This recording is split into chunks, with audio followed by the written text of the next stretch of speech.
আর আল্লাহর রাসূল বলেছে তাকদীরকে যদি কোনো কিছু পরাজিত করতে পারত তাহলে মানুষের বদনজর পরাজিত করতে পারত।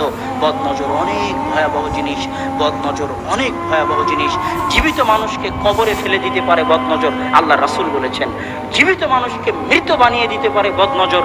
আব্বুকে এভাবে বলতে নিষেধ করি, কেননা এমনিতেই আমাদের উপর মানুষের বদনজর এবং হিংসার অভাব নাই। তারপরও যখন আব্বু এভাবে বলে তখন কতজনের অন্তরে যে কত কি হয়, কতজনের অন্তর থেকে যে বদনজর এবং হিংসা বের হয় তা আল্লাহ সুবহানাহু ওয়া তাআলা জানে। আর আল্লাহর রাসূল বলেছে তাকদীরকে যদি কোনো কিছু পরাজিত করতে পারত তাহলে মানুষের বদনজর পরাজিত করতে পারত। বদনজর অনেক ভয়াবহ জিনিস, বদনজর অনেক ভয়াবহ জিনিস। জীবিত মানুষকে কবরে ফেলে দিতে পারে বদনজর, আল্লাহর রাসূল বলেছেন। জীবিত মানুষকে মৃত বানিয়ে দিতে পারে বদনজর, আল্লাহর রাসূল বলেছেন। বদনজর অনেক ভয়াবহ জিনিস। আপনি যখনই সফল হবেন তখনই মানুষের হিংসা, মানুষের বদনজরের শিকার হবেন। ইমাম বুখারী বলছে যখন তুমি আলেম হয়ে যাবে তখন তুমি অন্য আলেমের হিংসার শিকার হবে। ইমাম বুখারীর কথা, যখন তুমি আলেম হয়ে যাবে তখন অন্য আলেমের হিংসার শিকার হবে। হিংসা এবং বদনজর ভয়াবহ জিনিস, এটা থেকে বাঁচার চেষ্টা করতে হবে।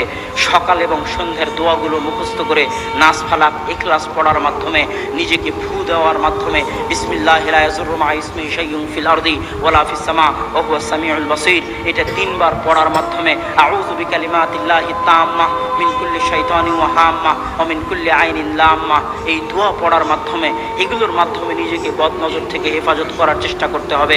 ছোট ছোট বাচ্চাকে ফু দিতে হবে এই দোয়াগুলো পড়ে, যেন তারা মানুষের বদনজর থেকে হেফাজতে থাকে। আপনি নিজেও যদি প্রশংসা করেন আপনার ছেলের, আপনি নিজেও যদি প্রশংসা করেন আপনার বউয়ের, তাহলে মাশাআল্লাহ বলবেন, বারাকাল্লাহ বলবেন। সৌদি আরবে যদি কোনো সৌদি ছেলের প্রশংসা করেন আর যদি বারাকাল্লাহ মাশাআল্লাহ না বলেন, তাহলে আপনার হাত পা ধরে মাশাআল্লাহ বারাকাল্লাহ বলিয়ে নিবে।